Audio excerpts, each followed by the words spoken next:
अस्सलाम वालेकुम 10th class. जैसा कि आप जानते हैं कि हम मतालिया पाकिस्तान का चैप्टर आबादी, माशरा और पाकिस्तान की सकाफत पढ़ रहे हैं, जिसमें हम बोर्ड को मद्देनज़र रखते हुए लॉन्ग क्वेश्चन, शॉर्ट क्वेश्चन और MCQs को ज़ेर बहस लाते हैं।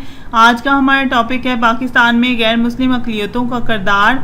पाकिस्तान के 1973 के आइन में अक़लियतों के हकूक़ का मुकम्मल तहफ़्फ़ुज़ किया गया। इन्हें अपने मज़हब के मुताबिक इबादत करने, रसूम अदा करने, अपने मजहबी असूलों की नशर व इशाअत करने और अपने मजहबी अदारे कायम करने की मुकम्मल आज़ादी है। पाकिस्तान के आइन में उनको अलहदा नुमाइंदगी दी गई।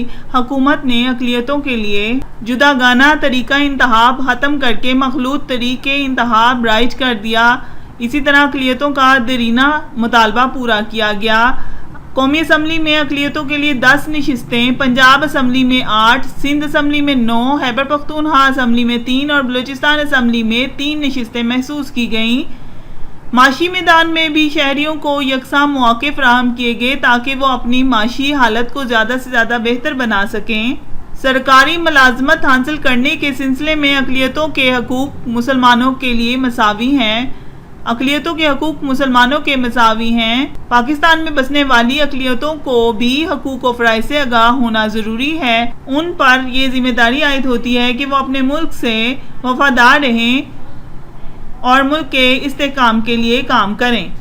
नेक्स्ट पॉइंट है 11 अगस्त 1947 को कायद-ए-आज़म की तकरीर के हवाले से अक़लियतों का मकाम। कायद-ए-आज़म ने अपनी तकरीर में फरमाया, ये शॉर्ट क्वेश्चन है आपका, ऐसे भी पूछा जा सकता है कि कायद-ए-आज़म ने अपनी तकरीर में क्या फरमाया। 11 अगस्त के हवाले से हिंद की तकसीम के बाद किसी एक ममलिकत या दूसरी ममलिकत में अक़लियतों का वजूद नागुज़ीर है। आप में से हर शख्स हवा वो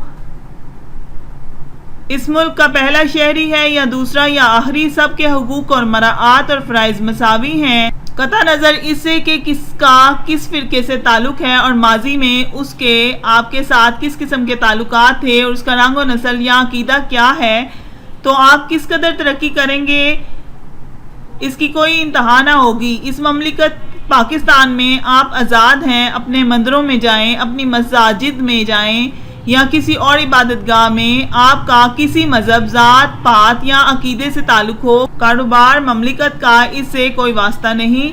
ये शॉर्ट क्वेश्चन है। कायद-ए-आज़म का फरमान बिल्कुल सेम टू सेम लिखते हैं तो 2 नंबर हासिल होते हैं। हिंदुस्तान में जो फ़िरके पाए जाते थे उनमें रोमन कैथोलिक और प्रोटेस्टेंट ने एक दूसरे पर जुल्म ढाए। आज भी ऐसे ममालिक मौजूद हैं जहाँ एक महसूस फ़िरके के साथ इम्तियाज़ बरता जाता है और उन पर पाबंदी आयद की जाती है। अल्लाह का शुक्र है कि हम ऐसे हालात और ऐसे ज़माने में सफ़र कर रहे हैं जब इस तरह की तफरीक रवा नहीं रखी जाती। मुख्तलिफ ज़ातों और अकायद में कोई तफरीक नहीं की जाती।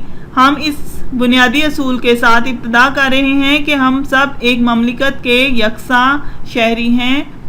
एक सहाफ़ी ने कायद-ए-आज़म से सवाल किया कि आप गवर्नर जनरल की हैसियत से अक़लियतों के मसले के बारे में एक मुख्तसर सा बयान दे सकते हैं। तो कायद-ए-आज़म ने क्या जवाब दिया, ये भी आपका शॉर्ट क्वेश्चन है। इस वक्त तो मैं एक नामज़द गवर्नर जनरल हूँ। एक लम्हे के लिए ये फ़र्ज़ कर लेते हैं कि 15 अगस्त 1947 को मैं वाकई पाकिस्तान का गवर्नर जनरल हूँगा। इस मफरूज़े के बाद मैं आपको ये बता देना चाहता हूँ कि अक़लियतों का तहफ़्फ़ुज़ किया जाएगा।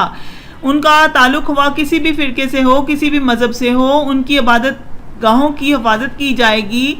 इन्हें अपने मज़हब, अक़ीदे और अपनी जान और अपने तमद्दन का तहफ़्फ़ुज़ होगा। वो बिला इम्तियाज़ ज़ात पात और अक़ीदे हर एतबार से पाकिस्तान के शहरी होंगे।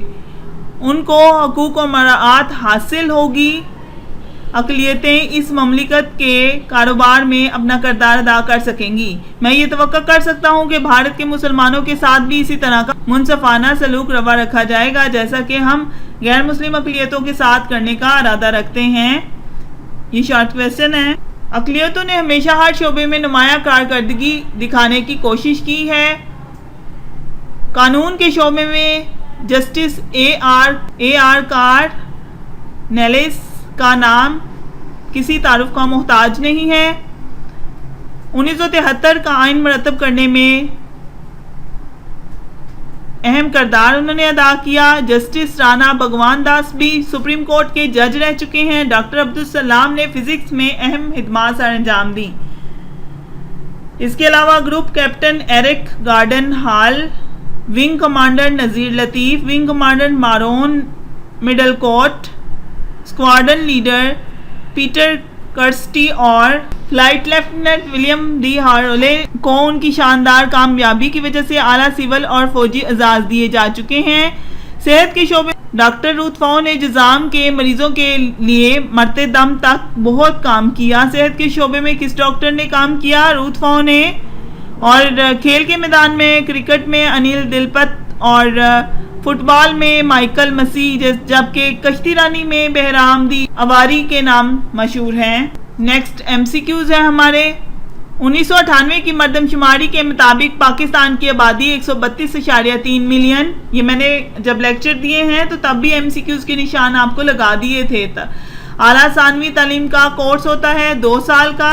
2013-14 کے اعداد و شمار کے مطابق پاکستان میں شرح خواندگی 60%۔ پاکستان کی قومی اسمبلی میں اقلیتوں کے لیے نشستیں محسوس ہیں 10۔